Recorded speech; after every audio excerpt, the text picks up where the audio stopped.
The political slugfest continues over superstar actor turned politician Kamal Haasan's remark calling Mahatma Gandhi's assassin Nathuram Godse independent India's first terrorist who was a Hindu. AIMIM chief Asaduddin Owaisi has now jumped into the fray to support Kamal Haasan and said Godse was indeed a terrorist. Owaisi has added that no one can forget the killing of the father of the nation. Massive politics has broken out. Security has been beefed up for Kamal Haasan. ने जो महात्मा गांधी को मारा, जिसने father of nation जिसको हम मानते हैं, उसको क्या बोलेंगे? महात्मा बोलेंगे या राक्षस बोलेंगे? उसको टेररिस्ट बोलेंगे या असैसिन बोलेंगे? जिसने महात्मा गांधी के सीने में गोली चलाई, जो कॉन्स्पिरेटर है, और फिर जो कपूर कमीशन में जिसके बारे में रोल प्रूफ होगा कि वो भी कॉन्स्पिरेटर थे, उनको क्या बोलेंगे आप? उनको महान आदमी बोलेंगे या नीच बोलेंगे? उनको टेररिस्ट बोलना पड़ेगा. वो टेररिस्ट ही हैं. We're very happy on 5 Live to have Vivek Oberoi, actor, joining us live from Mumbai this evening. Vivek, welcome. Congratulations on your upcoming film. You've had a very busy election season as well. Lots of things happening. I want to read out for our viewers the tweet you put out yesterday, Vivek, directly to Kamal Haasan, where you said, "Dear Kamal sir, you are a great artist. Just like art has no religion, terror has no religion either. You can say Godse was a terrorist. Why would you specify Hindu? Is it because you were in a Muslim-dominated area looking for votes?" Vivek, this is something you obviously feel very strongly about, and that's why you've, actually decided to address Kamal Haasan directly in this way.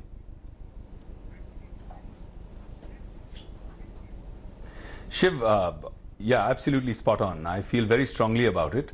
And tell me, you're a really respected media person yourself, Shiv. Do you think it was the right thing to do to say Godse is a terrorist? That's your call.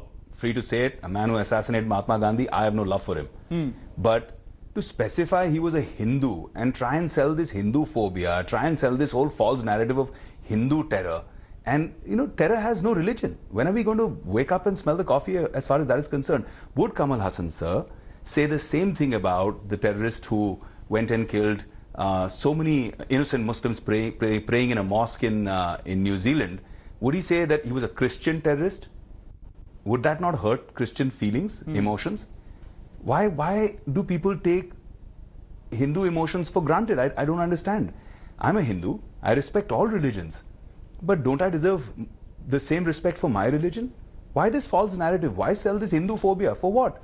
For garnering votes? For creating the politics of hate and division? And whoever says it, I'm not talking about any specific political party, whoever says it is doing a disservice to this great nation, because it takes a lot for us to be united, to come together as one. We're a great nation with a history of harmony, Shiv. Yeah. This kind of tearing apart of the social fabric by irresponsible comments by somebody who's as greatly followed, somebody that I'm a fan of, Kamal Haasan sir, that hurts a lot. Yeah, I personally, since you asked, my show yesterday, Vivek, was precisely on this, and I actually tend to agree. I think, specifying Hindu in that context and then saying I didn't do it because there were Muslims in the audience is hypocritical. It certainly, didn't keep up with the stature of someone like a Kamal Haasan. So in that respect, I definitely agree with you. On the larger issue absolutely. of Hindu terror. Shiv, to add to your point, yeah. Would you sorry, yeah. Yeah, I just have a question, on the larger issue of Hindu terror, to add to your point, Shiv, it's become very central, and you can add to your point on this as well, which is that, you've got... Nathuram Godse was a Hindu terrorist who killed a Hindu Mahatma. You don't say that, right? So when you're talking about a terrorist, you specify Hindu. What about the Mahatma? There's a shining example of peace, harmony and oneness right across. Yeah. That's not a Hindu? To me, that's the symbol of Hinduism. That's the symbol. Today, 1500 years it's taken for the Middle East to have one Hindu temple come up. And we're celebrating it, and as we should. We should all celebrate that kind of tolerance. But in Hindustan, these very Hindus that you talk about being Hindu terror or spreading Hindu or saffron terror are the people that have harmoniously had for over 1,000 years temples, masjids, mosques, churches all coexist, synagogues coexist, and we celebrate that diversity. You know, Vivek, I have a, you know, since the theme of Hindu terror has become very central to parts of this election, and I'm sure you've been keeping up with it as well. Bhopal, for instance, you know, which just went to the vote, has Sadhvi Pragya as, you know, the BJP's candidate.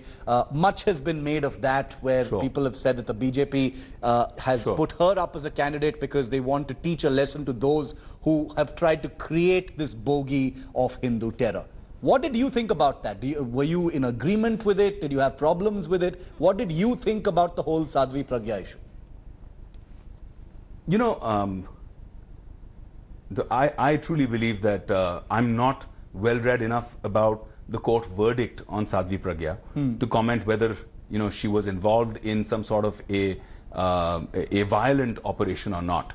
But to be honest with you, to take a individual case like that and to pan a culture that for thousands of years has been in the majority in this region, has only embraced, has only celebrated Eid with our Muslim brothers, Christmas with our Christian brothers.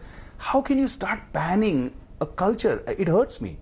I'm Hindu and I feel hurt. I feel insulted. You're hurting my faith. You're insulting my faith. We are torch bearers of peace and harmony.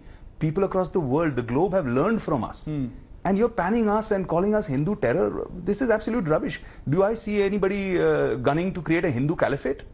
Do I see that? Do I see in 1,000 years Hindu kings going out there and burning mosques and churches, or going out there and trying to convert you know, other nations with a big Hindu ideology? No. We're all about coexistence. We're all about harmony. The very religious, the very Hindu, even though from a minority, can never be the president of Pakistan. Of this election, but in Hindustan, we've had Abdul Kalam Azad be the president for not only every Hindu in this country, but every Muslim, Christian. He was a loved president, respected by all Indians.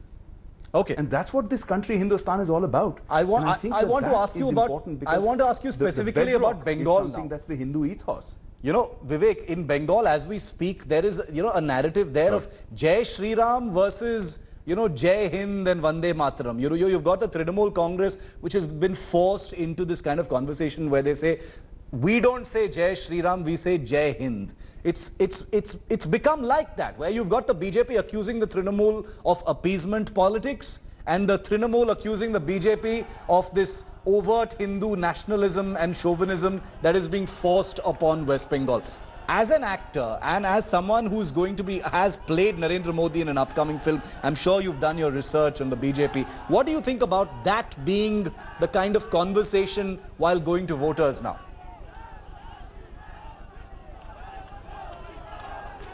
I think it's pathetic that a country that's set on the verge to take on the globe with its economic power, with its soft power, exporting culture, exporting yoga, exporting IT services, and looking at taking top mantle up there, you know, on the global stage, that this is become an electoral issue. This, to me personally, Jai Hind is above anything.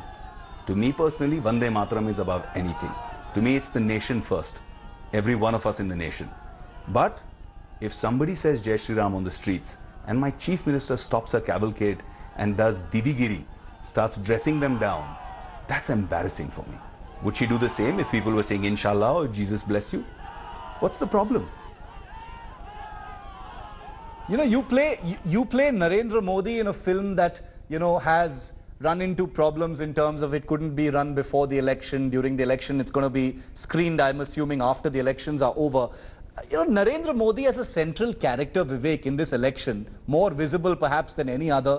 You know, he's had his share of controversies, you know, right now with the whole radar issue. And, you know, there are people who say that you see all of the good stuff of Narendra Modi and not enough of the controversial stuff. How do you, you know, as someone who's played Narendra Modi in this upcoming film, which I hear is highly anticipated, how do you feel as an outsider now watching Narendra Modi playing his part in this election? It must be very interesting for you.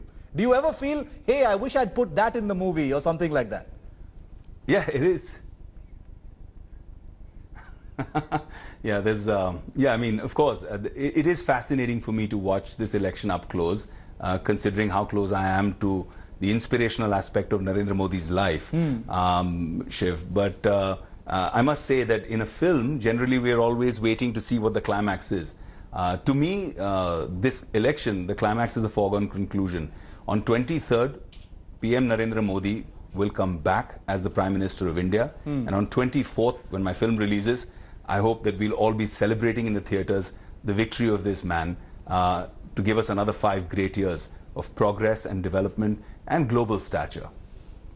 Vivek Oberoi, always a pleasure. Thank you very much. All the best for your film and hope to talk with you soon. Thanks for being with me here on 5 Live. Thanks for watching the video.